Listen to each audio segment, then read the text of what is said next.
The new Goblin Slayer game finally got some gameplay, and it's a tactics RPG. Awesome, right up my alley. That was sarcasm, by the way. But anyway, welcome to NecroNews, the show where we recap the hottest gaming news from the last week. Yeah, but it could be a good game.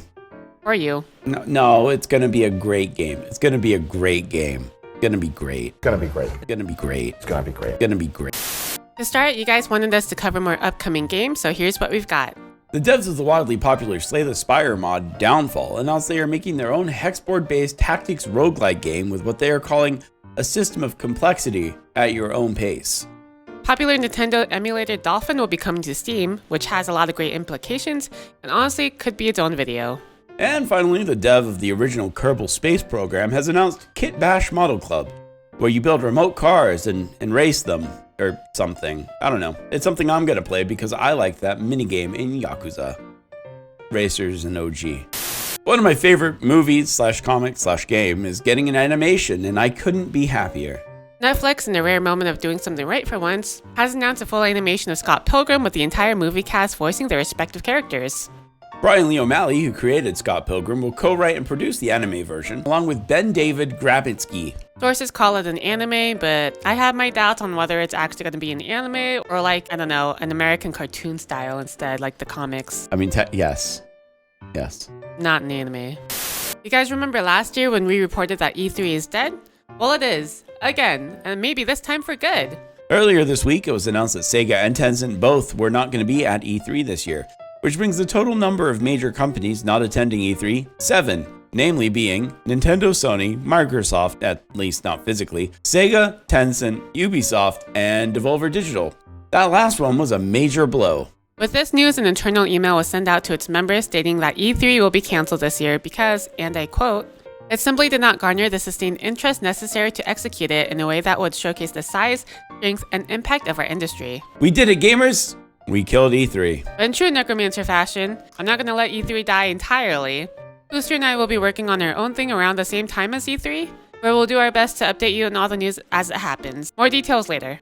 Multiversus, the weird WB fighting game that people like LeBron James fighting Arya Stark, revealed that it was an open beta the whole time and was going to be closed in June. The surprise announcement that it was an open beta upset many players, with many concerned about what it means for their in-game purchases and stats. But maybe it shouldn't have. Hey Vsauce, Booster here. Back in July of 2022, we found multiple outlets such as this, and this, all of them advertising the game as an open beta. Now this is an example of the phenomenon known as the Mandela effect, which has nothing to do with gaming. Right. Look it up though, it's cool. That said, we've looked through everything and here's what we found. The game will be removed from stores April 4th and then close on June 25th and then come back early 2024. During this time, the game will be removed for download, but if you have the game, you can play whatever offline game modes there are after the beta officially closes. The Season 2 Battle Pass will also extend to June 25th, and any purchased content you have will carry over for when the game finally comes out next year. Do you guys remember them announcing it was an open beta? I don't remember it, do you? I didn't. And then I went back because I thought it was like a thing. And then I started seeing everyone calling it an open beta. And I messaged Vernon and he was like, yeah, no, I knew it was an open beta, but they never said that it was going to close. So interesting. Yeah. I don't know if this is a scummy move or not. What do you guys think? Let us know in the comments. Why did they add a cash shop even? More information on the Blizzard Netease partnership dissolvement has surfaced and really, we just need to bring up the counter again.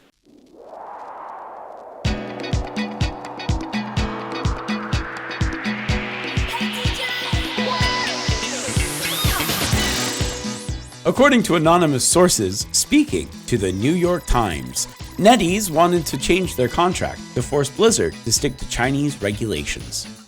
Of course, ActiBliz didn't feel like they needed to do this and objected to Netease's proposal of licensing the games in the region, which would have given them more control instead of a joint venture. Interestingly, the sources have claimed that Netease CEO threatened Bobby Kotick, claiming that they could influence China's approval of the Microsoft buyout. Though apparently that wasn't a threat. They were just saying that they'd have the same issues in China that they are in the UK, but not anymore.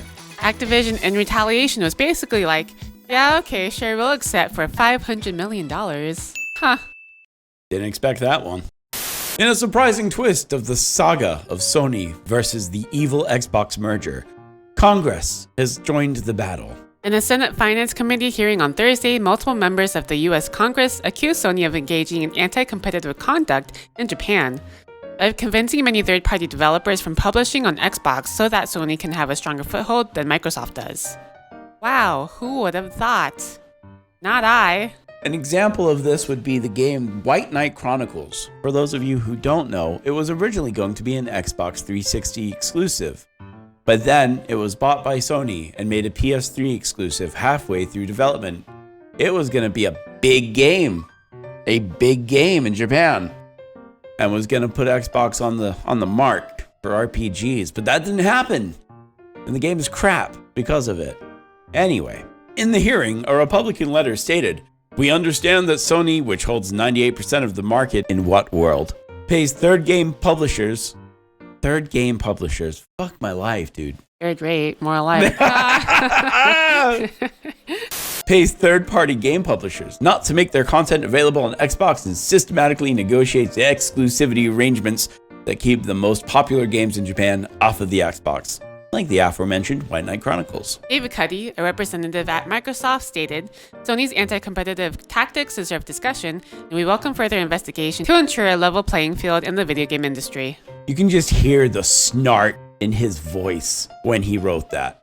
Like, it is just like, I am so sick of you being hypocrites. Two can play this game. It's great. I'm here for it.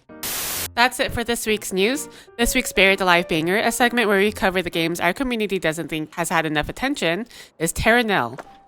This is another skull game, so we'll let him handle it. They call it a skull game because you have to use your noggin.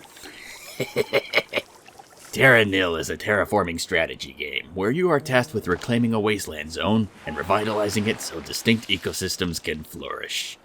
It is a supremely relaxing game, with the sound design complementing every action, easily bringing you to a near zen feeling. Nil is infinitely replayable and makes for a great introduction to the strategy genre. Now, instead of the normal trailer, enjoy a bit of zen.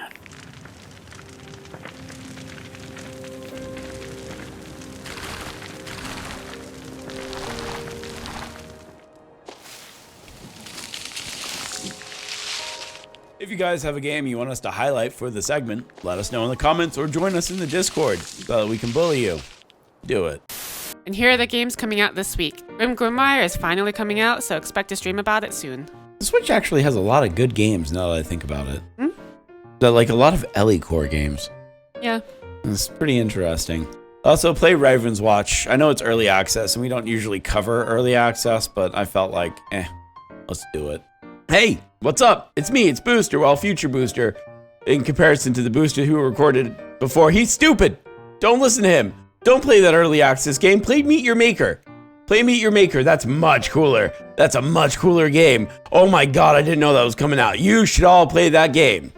So here's the schedule for the week. We'll be playing Monkey Island. I've never played it, and Ellie seems to love it. I don't know why. And she'll be playing Pokemon Vet Simulator here on YouTube.